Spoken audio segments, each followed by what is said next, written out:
How do you become a successful content creator, and what are the important things you need to know? These and more will be covered in this video. Now, I'd like to welcome you to the Traffic Conversations podcast. Don't forget to subscribe, like, and share. Today, we're going to be talking about how to get into the mindset of a content creator. Now, this is where podcasters fail.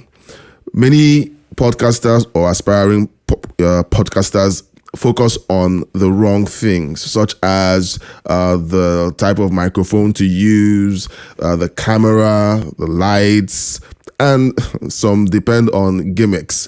And they believe that those are the things that make a podcaster successful or a content creator successful. But after a few recordings and when life begins to happen, then they figure out that these things that they thought were actually the key issues aren't really the key issues. Because the key issue really is having the mindset of a content creator. This is the most important thing to sort out. Now, I'm going to be diving into certain points, and these are things I've discovered after years of creating content while trying to run a family, run a business while I was still living in Nigeria, and then at the same time transitioning into Canada and trying to reboot my content creation journey. The same pressures exist, but in a different context. And I'll be mentioning a few of those during this video. Now, the very first thing that you need to do in order to become a consistent quality content creator is to, first of all, commit to creating content in your content mode.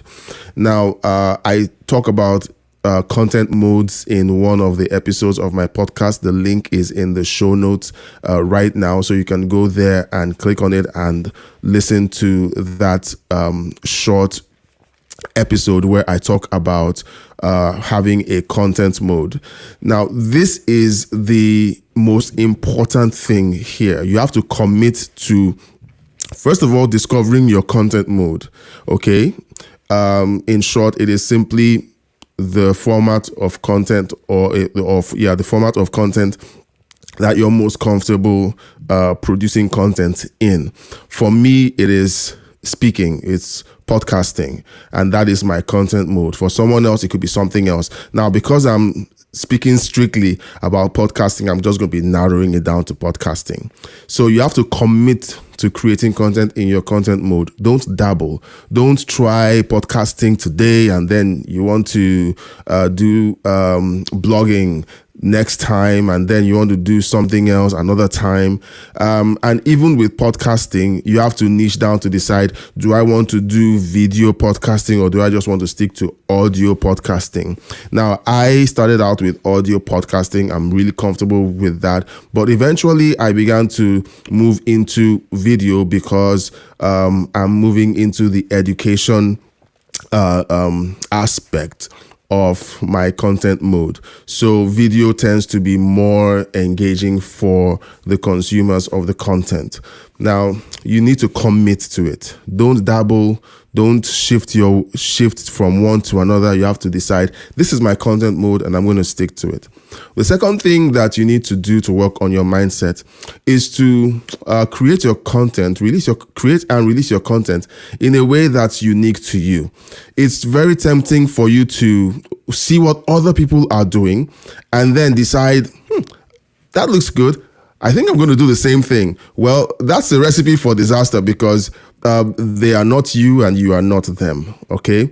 There's a way you present that is unique to you, and that way that is unique to you is attractive to certain people, okay? Now, unless you are a totally horrible human being and you don't know how to present in any way, you definitely would have people who listen to you. I realized that for me, I had people who listened to me. They regarded my views and my presentation in a way that was favorable. And I figured, okay, if these people here are comfortable listening to me the way I present, then it's likely that other people would be comfortable with the way I present as well. So I use my unique presentation skills, or the way I talk and the way I present in my content. Like here we're talking, I'm presenting like me. I'm not trying to be someone else. I'm not trying to speak like someone else. I'm not trying to pretend to be someone else in order to attract a crowd to my content. So do your content in a way that is unique to you. Number 3, I hope you're taking notes. Number 3, commit to recording 1 5-minute episode a day for 30 days.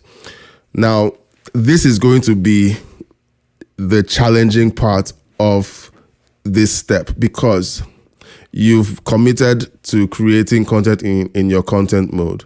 You're doing it in a way that is unique to you. But you need to break the inertia of being a non-content creator and then moving into someone who is a content creator. Okay, it's like learning how to ride a bicycle. If you're not riding the bicycle every day for a month at least, you'll never really be someone who rides a bicycle. Okay, so you know the saying is like riding a bike. All right, someone could learn how to ride a bike consistently for months or maybe even several weeks.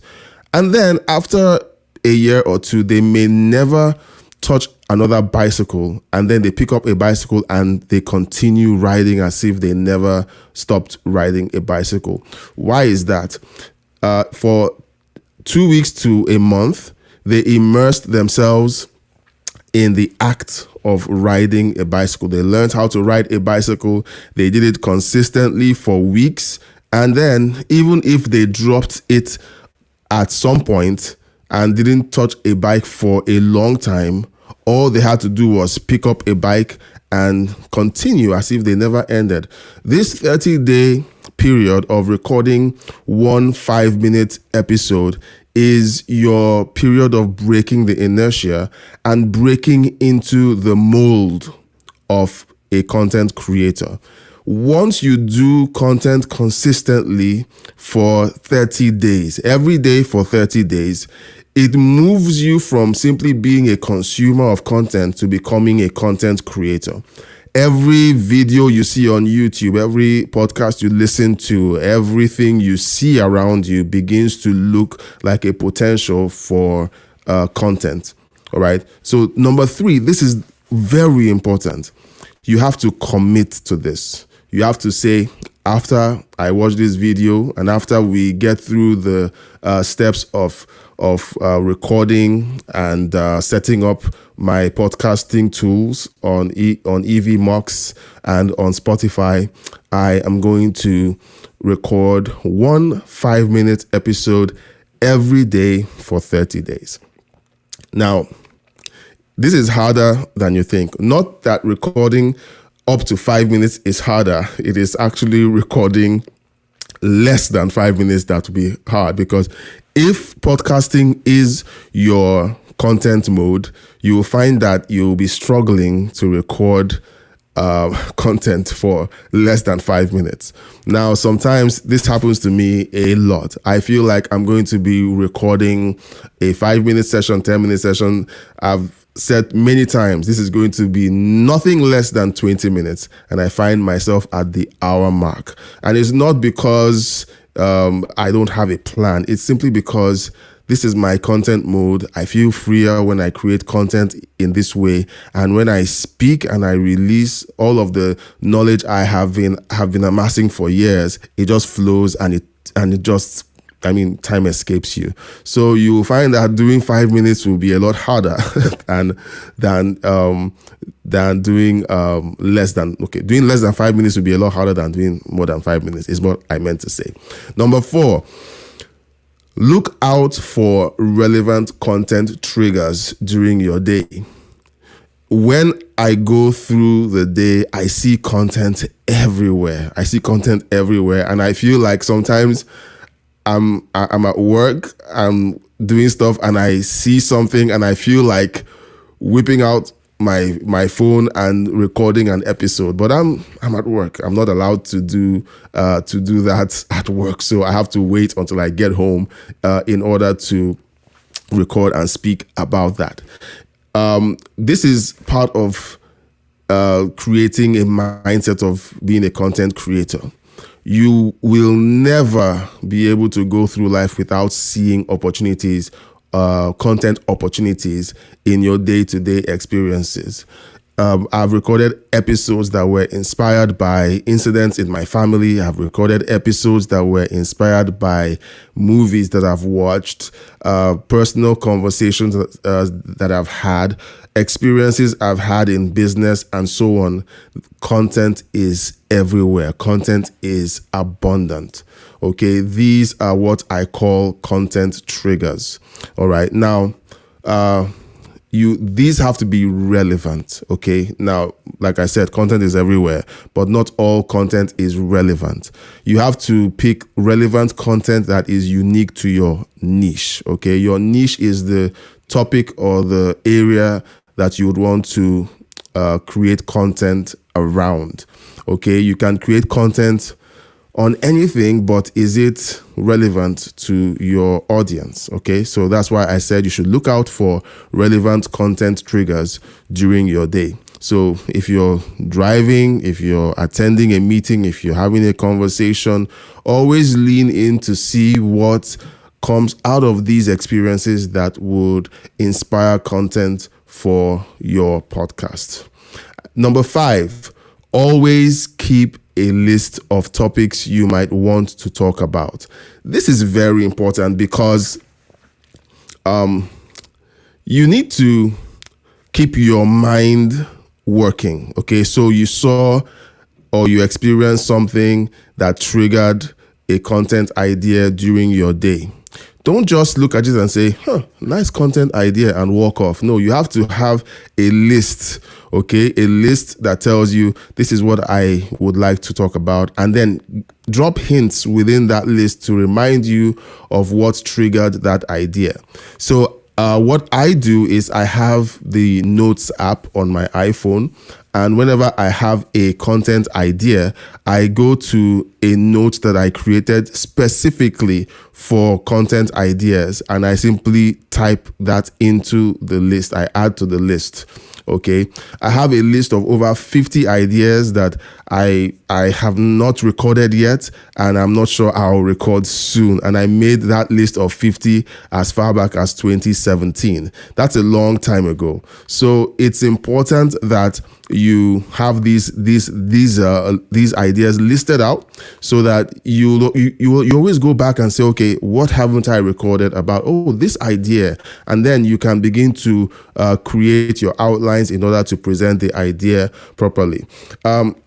In one of the future videos, I'm going to be talking about how to create an episode outline.